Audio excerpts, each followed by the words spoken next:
Each morning we have a choice. Be a consumer and reach for our phones, or be a creator and reach for our pens. I know we've all been there, half awake, rolling over to turn off the alarm, and without even thinking about it, opening up social media to see what's happening today. Mindless scrolling depleting your daily dose of dopamine before you've even brushed your teeth. I've done it many times, and so have you. So in today's video, I'm going to share 7 habits that will help you choose creativity over mindless scrolling so you can create more and consume less. These are all habits I do myself, and the reason I'm able to manage being in a band, write every day, and make YouTube videos while working a full-time job. But before we dive into that, how bad can checking your phone first thing in the morning really be? It's estimated that over 80% of us check our phones first thing in the morning, and according to recent research, it's a pretty nasty habit. When we sleep, we transition between different brainwave states throughout the night. When we wake up, our brain is mostly in a theta wave state, which is associated with higher creativity and less focused thought. It's that half dreaming, half awake state that feels loose, almost like your mind is floating. Many musicians, myself included, have had song ideas come to them in this state, causing them to leap out of bed so they don't forget it. But we immediately pull ourselves out of this creative plane when we look at our phones. The stimuli from consuming information and the light from the phone throws our brain into a beta wave state, causing heightened alertness along with a looming stress that persists throughout the day. And this is the same if you're looking at dog memes or work emails. Neither one is good. If you're the type of person to look at political or world news first thing in the morning, well, good luck. That's a 100% no happiness guaranteed start to your day. The worst effect of starting your day with a casual scroll is it puts you in a reactive state of mind rather than a proactive one. Now, what do I mean by this? A reactive state is a state of no control over your day. There's never enough time for what you want because you're constantly reacting to everything. The text, the news, the emails, the socials, the notifications. The moment you wake up, the world is right there to suck every last drop of attention from you. And this reactionary state makes you a servant to everyone else's agenda, but your own.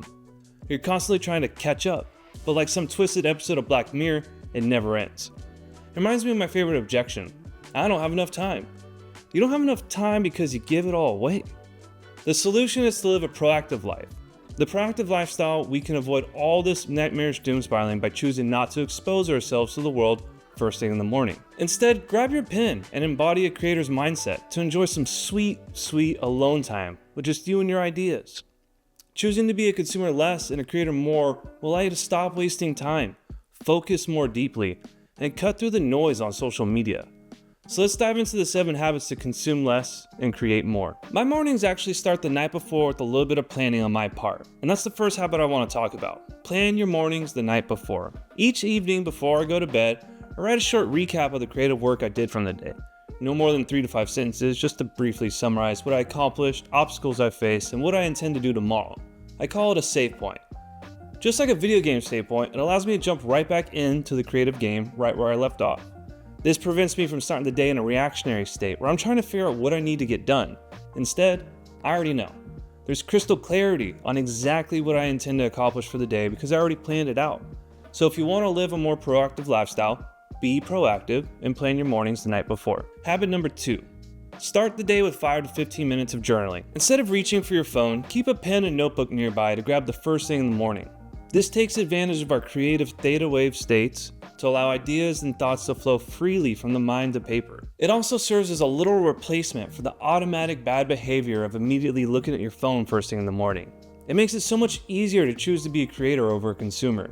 Some days I'll journal on physical pen and paper while I lie in bed. Other days I'll do it while I brew my morning coffee. Sometimes I go straight to my laptop and I just start typing furiously because I wake up filled with ideas.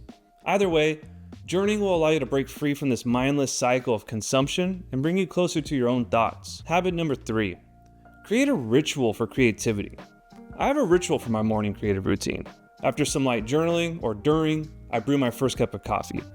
That first sip of joy is accompanied with a creative work session every single morning. And this last year, I can't think of a single cup of coffee I drank at home while not doing some type of creative work. And this could be video editing, writing, doing graphic design, maybe building some new template that'll make creative work easier next time. Coffee and creativity. That is my ritual. I recommend creating some sort of ritual for your creative work. Put on some lo-fi, drink some tea, and sit down to write. Whatever works for you. Habit number 4. Get in the habit of leaving your phone and turning off notifications. You might be wondering, where's my phone during this delightful morning routine? Well, I do my best to leave it in the drawer in my bedroom until I'm done with my morning creative work. Without notifications or the world sucking my attention from me, it's actually really easy to hammer out focused creative work. How do you think this video got made? Coffee and no phone nearby me. This includes turning off notifications on your laptop while you're trying to do creative work as well. The last thing you want is a text or an email popping up on your screen that steals your creative energy in the middle of doing some work. Our brains are terrible at context switching and even worse at staying focused once we know there's something else that needs our attention.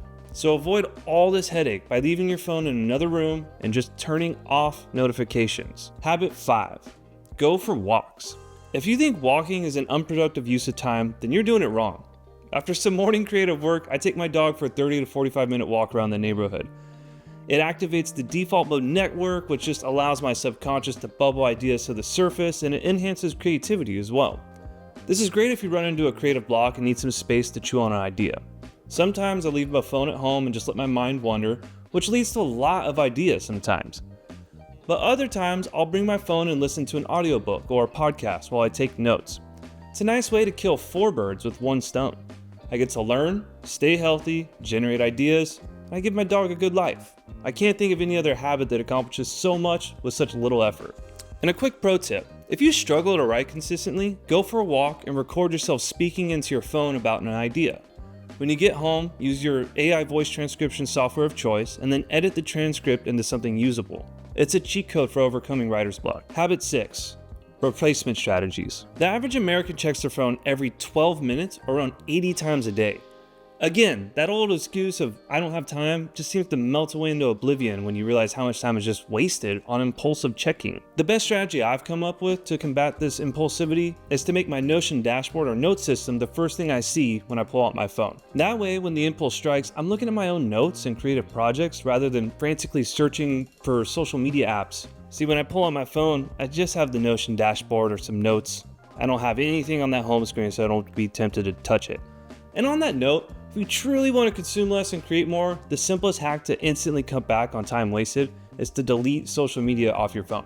Seriously, if it's on your phone, you will check it constantly. So now when I pull out my phone, I'm almost always looking at my own ideas, which leads to me adding to them or refining them for a few moments. It's infinitely more productive than letting my attention go to some company, optimizing every minute detail to steal it away from me. I even go an extra step and carry a physical notebook in my pocket that's filled with handwritten notes from my analog Creatorlog system. That way when I'm bored, I can interact with my creative system rather than my phone. Why quit when you could just replace it with something healthier? Habit 7. Consume like a creator. At some point, you're going to consume some content. That's how we learn things. But the habit you want to get into is consuming content like a creator. And what do I mean by this? I mean, take notes, summarize ideas, ask questions about what you're learning, create a swipe file for easy reference later. Pay attention to hooks, setups, and headlines that draw your attention.